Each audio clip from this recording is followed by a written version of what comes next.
はい、そして今度はこれ立て続けに嫌がらせね。そして今度はこれ立て続けに嫌がらせ。下手に映すと個人情報入りそうなやつだわ。6月28日午前1時46分。昨日一日寝たきりにされて編集作業を始めていたところブレーカー落とされてそこからパソコントラブル。それが夕方午後3時頃だね。それから今までずっと作業何もできない状態でトラブル対応。で、今午前1時。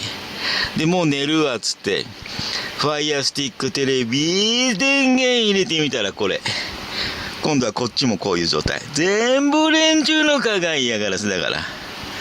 で、これは苦情入れるわ。これは、アマゾンに。で、アマゾンの方で苦情入って、私が芝居でやってるんだろうみたいな。詐欺師扱い展開でしょ、どうせ。今のこの流れだと。とりあえず以上。